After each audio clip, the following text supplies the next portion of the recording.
વડોદરામાં આદિવાસી અધિકાર સંમેલન યોજાવાનું છે, જેમાં વિરોધ પક્ષના નેતા રાહુલ ગાંધી 23 માર્ચે હાજરી આપશે। આ સંમેલનમાં અંબાજીથી ઉમરગામ સુધીના આદિવાસીઓના પ્રશ્નો પર ચર્ચા થશે। ઓલ ઇન્ડિયા કોંગ્રેસ આદિવાસી ડિપાર્ટમેન્ટના ચેરમેન ડોક્ટર વિક્રાંત ભુરિયાએ જણાવ્યું કે ગુજરાતની ટ્રિપલ એન્જિન સરકાર દ્વારા આદિવાસીઓનું સૌથી વધુ શોષણ થઈ રહ્યું છે। મનરેગા, નલ સે જલ જેવી યોજનાઓમાં ભ્રષ્ટાચાર થયો હોવાનો આક્ષેપ ઉલ્લેખનીય છે કે 2006માં આદિવાસીઓને જંગલ જમીન આપવાનો કાયદો પસાર થયો હતો, પરંતુ 18 વર્ષ બાદ પણ જમીનની માલિકીનો હક મળ્યો નથી। આદિવાસીઓને સરકારી નોકરીઓમાં મળતો લાભ પણ મળતો નથી।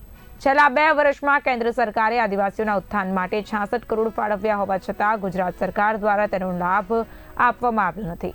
સંમેલનમાં મુદ્દાઓ પર ચર્ચા કરી અહેવાલ તૈયાર કરાશે। સમગ્ર ગુજરાતમાં અંબાજીથી ઉમરગામ સુધી આદિવાસી સમાજના લોકો વસવાટ કરે છે અને સદીઓથી જળ જંગલ જમીનનું જતન પણ કર્યું છે, રક્ષણ પણ કર્યું છે, સિંચન પણ કર્યું છે।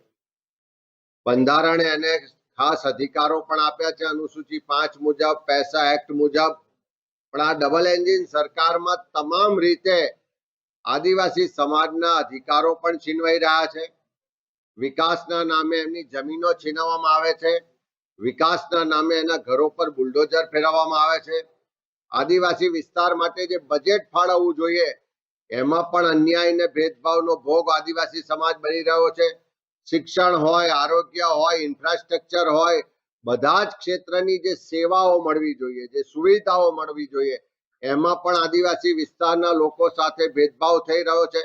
આદિવાસી વિસ્તારમાં મનરેગા હોય, નલ સે જલ હોય, બધી જ રીતે વ્યાપક ભ્રષ્ટાચાર થઈ રહ્યો છે। જંગલ જમીનનો અધિકારનો કાયદો 2006માં લાવવામાં આવ્યો। આજે 20 વર્ષ પછી પણ 50% દાવાઓ નામંજૂર કરવામાં આવે છે, પેન્ડિંગ છે। તો એવા કિસ્સામાં ગુજરાતના આદિવાસી સમાજના જે પ્રશ્નો છે, જે સમસ્યાઓ છે, જે તકલીફ છે, પીડા છે, એના મુદ્દાઓ પર ચર્ચા કરવા માટે આદિવાસી કોંગ્રેસ દ્વારા એક સંવાદનું આયોજન રાખવામાં આવ્યું છે।